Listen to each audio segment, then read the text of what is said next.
Hello and welcome to all. आप सभी लोग कैसे हैं? Very good morning to all of you. और सब कुछ बढ़िया होगा आप लोगों का। तो अभी मैं आर्ट एंड कल्चर पढ़ाने जा रहा था, तो भारतीय कला एवं संस्कृति। तो आर्ट एंड कल्चर में जैसा कि आपको पता है कि एनसीईआरटी की जो क्लास 11 है ना, क्लास 11 की जो एनसीईआरटी है, भारतीय कला का परिचय, ललित कला अकादमी की जो पुस्तक है आपकी, आप ये देख पाएंगे, है ना। तो अभी मैं इसको पढ़ रहा था क्योंकि आपको पता ही है कि एनसीईआरटी का अच्छा रोल निभाती है। यदि आज भी आप लोक सेवा आयोग या संघ लोक सेवा आयोग की तैयारी कर रहे हैं, यूपीपीएससी, बीपीएससी, एमपीपीएससी या यूपीएससी, अगर आप इसकी तैयारी शुरू करना चाहते हैं तो और किसी से पूछिए कि भाई हम कहाँ से स्टार्ट करें, तो आज भी सब लोगों का पहला प्रेफरेंस ये रहता है कि स्टैंडर्ड बुक ना पढ़ के आप एनसीईआरटी को पढ़ना शुरू कीजिए। और एनसीईआरटी को लोग पता ही नहीं है कि कैसे पढ़ते हैं। वो कक्षा 6 से उठाना शुरू करते हैं और कक्षा 6 को बहुत दिनों तक पढ़ते हैं, फिर कक्षा 7 को बहुत दिनों तक पढ़ते हैं, कक्षा 8 तक बहुत दिनों को पढ़ते हैं।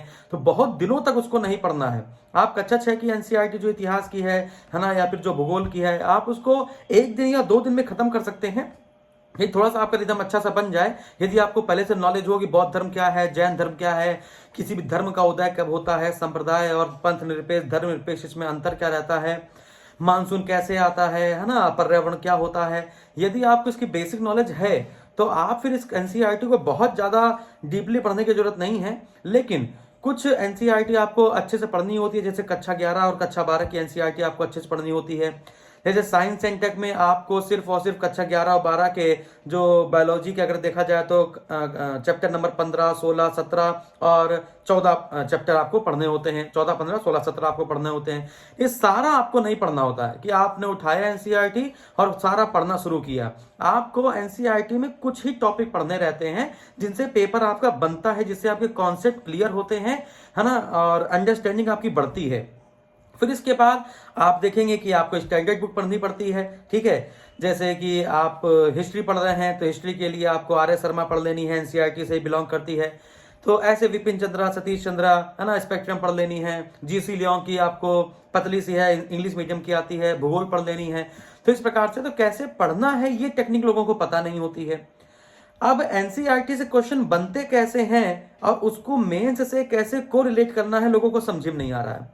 आज भी आरओ एआरओ में, यूपीपीएससी में और यूपीएससी में खासकर direct question, direct line wise question आपके एनसीईआरटी से बना दिए जाते हैं। डायरेक्ट लाइन वाइज क्वेश्चन यदि आप देखें, यदि जैसे भी ये आप देख पाएंगे, जैसे ये मौर्यकालीन कला है। अब इसमें जो मौर्यकालीन कला आप लोग देख पा रहे हो, अशोक स्तंभ वाला, अब यहां से डायरेक्टली क्वेश्चन जीएस पेपर 1 में आपके बनाए गए हैं। डायरेक्टली क्वेश्चन आपको जीएस पेपर 1 में आर्ट एंड कल्चर में देखने को मिल जाएंगे, है ना। और सीधे आपको अगर आपने इसी की आंसर राइटिंग कर ली है, इसी किताब की आंसर राइटिंग कर ली है ना, तो आपको फिर और कुछ पढ़ने की जरूरत नहीं रहती है। हालांकि नितिन सिंघानिया लोग प्रेफर करते हैं कि नितिन सिंघानिया पढ़ लिया जाए। मेरे हिसाब से कि अगर आप ये कक्षा 11 की अगर ये पढ़ लेते हैं आर्ट एंड कल्चर, इतना काफी होता है। लोग क्या करते हैं, जीएस पेपर 1 में पूरा इतिहास पढ़ना शुरू कर देते हैं, और जबकि इतिहास है नहीं, उसमें आर्ट एंड कल्चर है ना, इंडियन सोसाइटी है, लेकिन फिर भी पढ़ना शुरू कर देते हैं। मैं क्या कहूँ, है ना।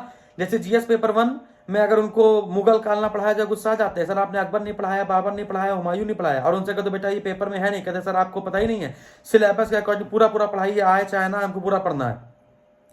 हमसे पूछते हैं सर कल्चर में क्या पढ़ा जाता है, हमने कहा भाई कल्चर में आपको सिर्फ ये पढ़ा जाता है कि प्रशासनिक व्यवस्था कैसी थी, है ना, राजनीतिक जीवन, सामाजिक जीवन, आर्थिक जीवन, धार्मिक जीवन, उसमें बदलाव कैसे आए, है ना, वैदिक काल से ऋग्वैदिक काल से उत्तर वैदिक काल में कैसे परिवर्तन आया, आपको इस पर फोकस करना है। लेकिन वो कहते हैं सर सभा शब्द कितनी बार आया है, समिति शब्द कितनी बार आया है। हमने कहा भाई ये प्रीलिम्स का पेपर है, ये प्रीलिम्स में आएगा, आपके मेंस में नहीं आएगा। तो इस चीज को अगर जितनी जल्दी आप समझ जाएंगे उतनी जल्दी आप सिविल सर्विसेज के पास में हो जाएंगे। तो अब मैं आपके लिए क्या लेकर आया हूं कि अभी मैं एनसीईआरटी जब बच्चों को पढ़ा रहा था ऑफलाइन वाले क्लास में, हिस्ट्री चल रही है उसमें, तो एनसीईआरटी देख रहा था कि मेंस के क्वेश्चन आपको कैसे बन जाएंगे। जैसे यूपीपीएससी में जैकोबियन क्लब के बारे में सीधे सीधे पेपर में आ गया था। तो सीधे सीधे क्वेश्चन, यानी जो चुन्नू मुन्नू बाद में बने रहते हैं और जो प्रश्न पूछे जाते हैं, अच्छा अभ्यास प्रश्न लिखा हुआ है, जैसे देखिए ये अभ्यास प्रश्न लिखा होता है इसमें ना लास्ट में कि हड़प्पाई मृण मूर्ति कला और आज प्रचलित मृण मूर्ति कला में क्या समानता और क्या भिन्नताएं हैं। ऐसे ही प्रश्न, बिल्कुल एग्जैक्टली यही सब प्रश्न आपके पेपर में पूछे जाते हैं, मेंस में, ऑप्शनल में, ऐसे ही प्रश्न पूछे जाते हैं। तो मैंने सोचा क्यों ना, जब सबको पढ़ा ही रहे हैं तो यूट्यूब पे भी स्टार्ट किया जाए। कक्षा 6 से कक्षा 12 तक की मैंने कक्षा 6 की एनसीईआरटी और कक्षा 6 और कक्षा 7 की एनसीईआरटी इतिहास की मैंने आपको वैसे तो पढ़ा दी है है ना। कक्षा 6 और कक्षा 7 की एनसीईआरटी इतिहास मैंने आपको पढ़ा दी है। फिर भी आज से हम लोग एक नई श्रृंखला शुरू कर रहे हैं 6:30 बजे, डेली बेसिस पे 6:30 बजे एनसीईआरटी सीरीज हम लोग शुरू कर रहे हैं। इसमें मैं आपको history, geography, polity, economy, science, है ना, सारे क्वेश्चन मर्ज करके, सारे क्वेश्चन आपके मर्ज करके आपके सामने लेकर आ रहे हैं, ठीक है ना। तो जिसको जिसको एनसीईआरटी ने पढ़ ली है उसके लिए भी बड़ा मजेदार चीजें रहेंगी और इसकी पीडीएफ भी आपको मिलती रहेगी टेलीग्राम पर। तो आज से एनसीईआरटी की श्रृंखला शुरू हो रही है। जितने बच्चे इसके लिए प्रतिबद्ध हैं, जिनको लग रहा है कि हमारे लिए उचित है, तो इसलिए मैं थोड़ा सा पहले ही डाल रहा हूँ, 6:30 बजे से पहले ये वीडियो अपलोड कर रहा हूँ कि हमको प्रतिक्रिया मिल जाएगी कितने बच्चे हमको एनसीईआरटी से पढ़ना चाहते हैं, कितने बच्चे ऐसे हैं जो एनसीईआरटी को रिवाइज करना चाहते हैं। क्योंकि बहुत सारे टीचिंग सेगमेंट के एग्जाम है, बहुत सारे एग्जाम आपके होते हैं जिसमें एनसीईआरटी के डायरेक्टली क्वेश्चन आपसे पूछे जाते हैं। सिविल सेवा में, यूपीएससी में आज भी 50% क्वेश्चन आपके एनसीईआरटी से आ रहे हैं और बाकी 20 से 30% क्वेश्चन आपके स्टैंडर्ड बुक से और बाकी आपका करंट अफेयर को मर्ज करके पूछे जा रहे हैं।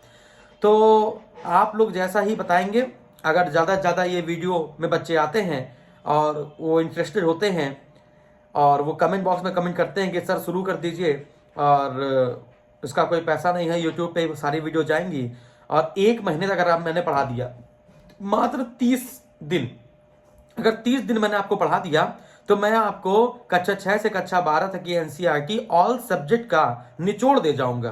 क्योंकि एक क्वेश्चन कई बार रिपीट होता है तो रिपीट करने से मुझे कोई मतलब नहीं है, तो रिपीट अगर नहीं करेंगे तो 30 दिन, 1 महीना एनसीईआरटी के लिए सारे सब्जेक्ट के लिए काफी होगी। तो इस वीडियो को देखने के बाद लोगों को शेयर करें और अगर वो दिलचस्पी रखते हैं तो कमेंट बॉक्स में कमेंट करें, लाइक करेंगे, लाइक से कमेंट ना करें, अगर वो लाइक ही कर देंगे तो लाइक से हम पता कर लेंगे कि कितने बच्चे इंटरेस्टेड हैं। तो फिर एनसीईआरटी सीरीज को आज से ही स्टार्ट किया जाएगा 6:30 बजे से। Thank you very much.